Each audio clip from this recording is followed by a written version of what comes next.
Hey everyone, and welcome to KFVS Streaming. I'm Jeff Cunningham, joined today with Denise Lincoln, a community historian here in Cape Girardeau. And Denise, thanks for coming in.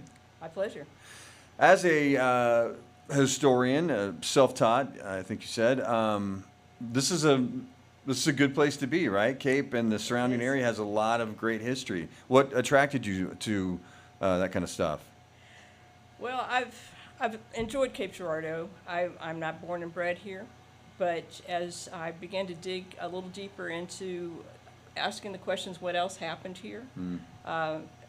I've discovered a lot of things happened here, and certainly not everything can get in the history books, but my particular interest is at the era of the Civil War, maybe about 10 years before the war, during the war, and after. And my research has really centered in on the black population of the region. Many of them were enslaved, but about 10% of the population of Cape Girardeau City and through the county and Perry County, Scott County, were African Americans enslaved and at work for their enslaver families in the area. But what happened to that? We talk about Civil War, and a good portion of the war was fought over the question of slavery. And Go ahead. I'm sorry. just that what about that population during that time is what kind of got me interested in what was going on. And as you were doing your research, did you find that this was kind of an underserved part of our history? It was, and I'm going to tell a personal story, Sure. just to put it in context. Why is a white woman doing all this? But I was out in Washington, D.C., and was doing family research at the National Archives, and that's another story. But in the course of looking through records at the same era of the Civil War, but in Virginia, trying to trace my family's history during that time, inadvertently I opened a wrong drawer of microfilm. And recognizing pretty quickly that I was not where I needed to be to continue my search on family history, as I closed the drawer, I saw a label on a box that said Cape Girardeau. And I don't want to get real spiritual or spooky or, that kind of thing, but it was like, take this box and take a look at what's here. Well, that's pretty coincidental, isn't it? So I did, Yeah. and in that course of that box, discovered the names of 95 men who enlisted in Cape Girardeau, men who came from enslavement to enlist at the courthouse in Cape Girardeau in this case in December of 1863.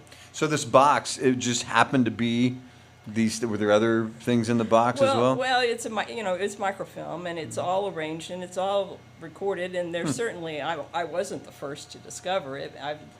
Missouri State Archives has the same microfilms, but it was an event that I was not aware of. And I came home to look at the history books to say, well, I know Cape does a lot with their Civil War history, but where is this chapter? And it's just not been written. So it is an untold story for the most part. So Yeah, it's fascinating. I want to ask you more about that in a second, but as we begin, is there something that sticks out to you, not necessarily African American, whatever, but that people might find fascinating about our local history that they maybe didn't know? Is there something that comes to mind when I ask you that?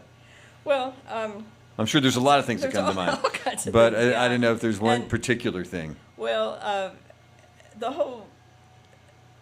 I guess the fact that the Civil War, Cape Girardeau was occupied by Union troops from almost the get-go, from like June of 1861 until 1865, and so the whole town was in a little bit of an uproar, unsettled because of this occupying force that kept coming in and changing the way of life. And so the fact that everybody was upset in the whole social mores of the era was a big turnover. So when you dig into that and you begin to find other stories written of the era, there's quite a few over in special collections at Kent where family members will talk about their own personal experiences during the Civil War and that occupation period. So Cape had a significant part, and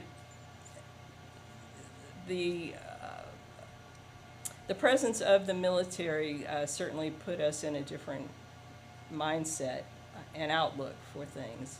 Well, everybody seems to know about, General Grant. You hear a lot about that. There's a lot of stuff that we don't hear about. What was it about Cape Girardeau in that time period? Was it geographical? Is that why it was? I think they felt it was. It's a strategic part on the river. We are a border state. A buffer zone between the St. Louis area was kind of the headquarters for the Union Army, but to prevent the Confederate takeover of the river and to keep it open was an important objective strategically, they felt like. It was never really challenged. I don't know how strategic it was, but it did change again the course of our town and its role in it. And so, yeah, there are a lot of Civil War stories from the generals and the battles and that sort of thing. My history is really, really, really the grassroots up and the individual soldiers who served with what eventually was called the United States Colored Troop Regiments. Well, let's talk about that a little bit. So I think you said almost 100 former slaves enlisted into the Union Army. What when they enlisted, I'm sorry, slavery had ended, obviously, and they could. No, it had not. Okay, well, let's talk about that. Yeah, and that's one of the things that I think is overlooked. Missouri was not a state in rebellion. Lincoln's Emancipation Proclamation, which kicked in January of 1863, covered those states that were in rebellion. So that covered Arkansas, but not Missouri. But these men, they had their own choice to join the Union Army. Is that correct? And what were they? What kind of, if slavery was still, even if it was starting to end, right? There was still a lot of peril for someone who was African American at that time, especially to join a military that would go fight against people who thought you should still be enslaved. What were some of the things that they were facing as they would enlist? Well, almost without exception, I've looked into the enlistments of about 240 men in total who actually enlisted or were mustered in Cape Girardeau. So, and it came in waves. The first group enlisted in June of 1863, and there were about 75 men. And another wave in December, January, February of 1863-64, about another 100, and then a few more in the next summer. So it wasn't just everybody come and stand in line, the gates are open. They did come to Cape Girardeau at great peril to themselves. There were a lot of Confederate guerrilla groups out west, and if they were making their way individually to Cape Girardeau and the protection of the Union Army that was here, that was one of the attractions, that we had this occupying force. And by, they realized they would be offered protection. If they made it here, they were offered protection. And in several cases, enslavers from Perry County, for instance, came mad and come on horseback to find their missing slave men and found them encamped in one of the Union encampments and demanded to take them home.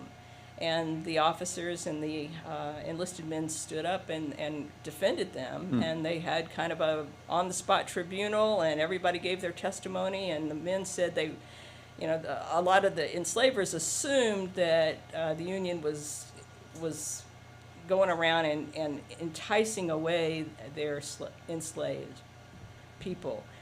Some men came on their own, some came in groups, some came with recruiting groups, but for the most part, everyone came of their own volition. They were not brought by their enslaver and said, "Here's my slave, he'll fight for you." Everyone did it voluntarily and individually. Yeah, that's fascinating. And one of the people, and one of the things that we discussed previously before we were on air, was Common Police Courthouse right over here in Ivers Square, Yeah. which I didn't know this until recently, was named after a former slave, Mr. Ivers. When did the name change, and why did we choose Ivers. him? Yeah. Well, the proposal came to the city council in 2017.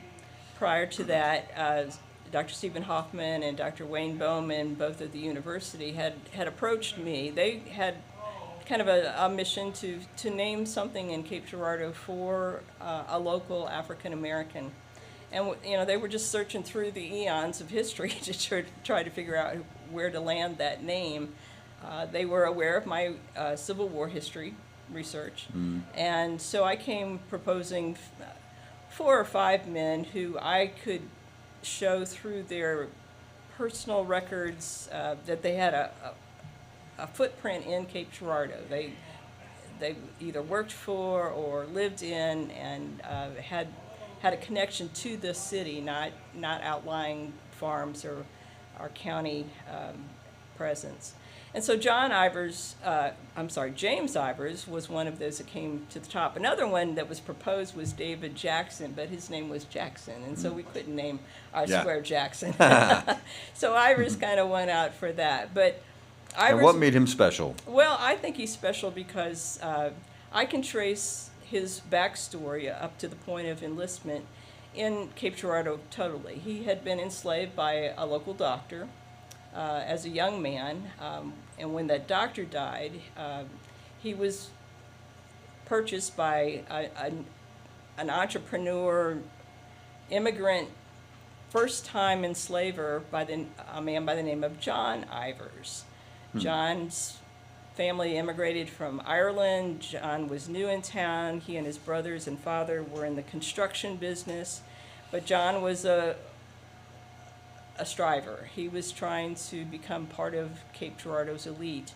He worked in construction, then he became a partner in a mill that was down along the river, and then he became a partner with John Filbrin and a commodity warehouse building that we know as Port Cape. They had a riverside business that provided storage space for commodities that were being shipped from Cape Girardeau and Missouri by river, and then taking materials and supplies in at Cape Girardeau. And so John bought James from the doctor when the doctor's estate was being settled.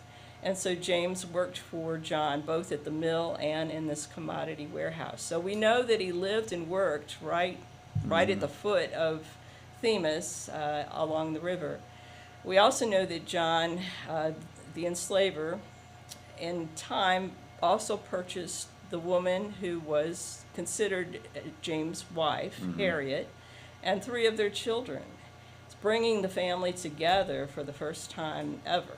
And where were they previously? Do you know? Harriet? Well, Harriet was enslaved by a family.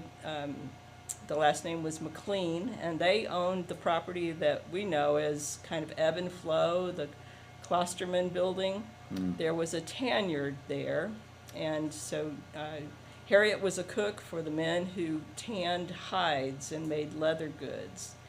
And so John Ivers purchased Harriet, and the children brought the family together about 5 years before the Civil War started. And from their records, they lived and worked in that warehouse.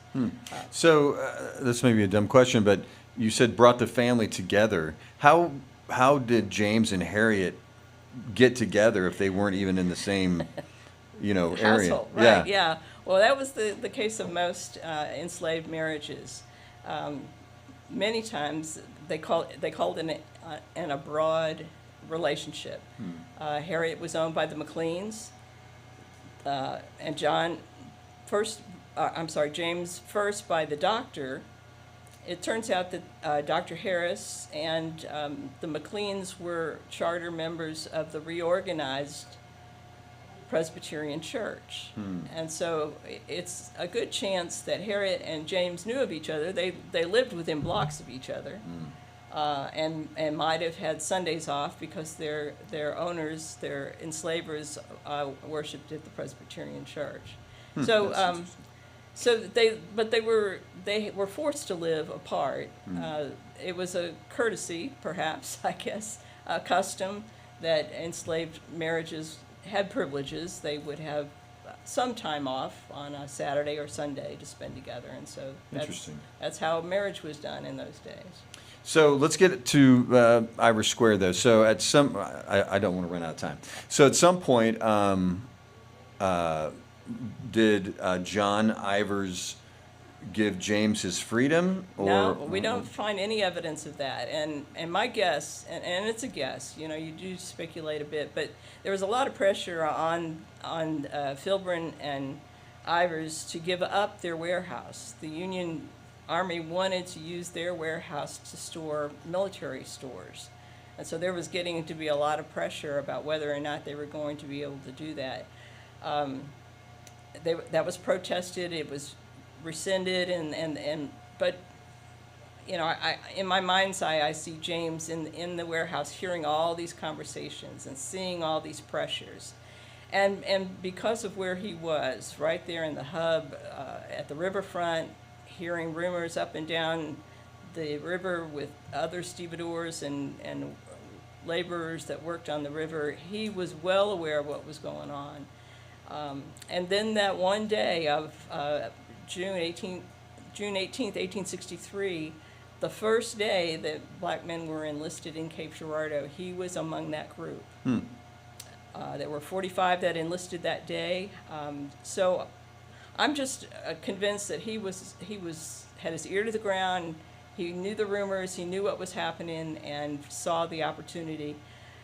I've got to believe that he and Harriet had thought through it too, and decided that perhaps his sacrifice of leaving her yet again, this abroad marriage was so much part of their relationship, and here he was going to risk it again. But he was promised freedom, a constrained freedom, if you will, through the military. But there's some unknowns. By then, James was in his mid-30s. He had worked in this mill. He had worked with the plasterer. He was vulnerable, and when he enlisted, they were trained here for a few weeks in Cape Girardeau, and then put on a steamboat and went to Helena, Arkansas.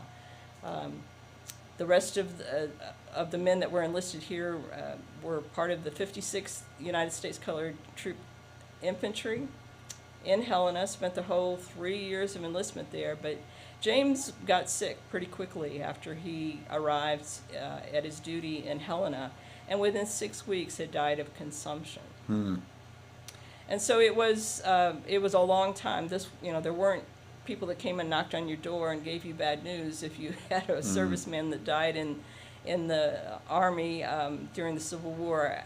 It seems that Harriet probably didn't know that he had died for several years following. But when he didn't come home, and his comrades did, she was able to put the story together.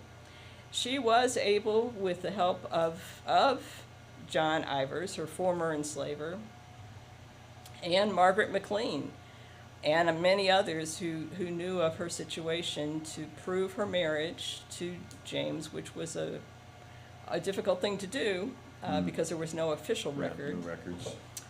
But she was able to qualify eventually for pension. And she was one of the first black women, to purchase property in Cape Girardeau. Purchased a city lot over near Jefferson and Middle Streets, and raised her family, and descendants of the family we've traced to the present day. Wow, that's fascinating. And some of those folks were here when we dedicated a statue in 2019 to help interpret what Ivor Square is all about. That's fascinating. It's something that people should know. You know, like I said, I was a little remiss with not knowing why it got named Irish Square, Well, and that's a great story. well, thanks. And it's a story that belongs to the city. I've been a little bit, I'm a careful researcher and I'm a slower writer, but I'm trying to put it together so that you could know it. Again, unfortunately, we're limited by time today because we could go on and on and on. I But think so. if people want to learn more about some of your research, where can they find it? Well, I've been holding it pretty close, and I am trying to prepare it for publication. It's a huge story, and maybe I should have cut it into more bite-sized pieces. But I'm nearing the end of the manuscript writing and trying now to Publish get a it book. published. Oh, and, great. And try to get it to local memory. I speak often, and I've tried to use articles in the newspaper to talk about different aspects of Black history as we've gone. I want to ask you one more thing before we go. Speaking of which, I read an article that you're one of the people that was featured in, and something that stuck out to me, and I wanted to ask you about this, was Common Pleas. We all know that it's a place where slaves were sold, but the article said they were also rented. Yeah. I'd never heard that before. Yeah. How did that work? Well, and Harriet and her children are a good case in point. Until John Ivers purchased Harriet and brought the family together, the man who had originally owned her died. And to keep the widow in cash to help raise and feed her children, she retained the slaves. She didn't sell them, but she used them to rent them out every year.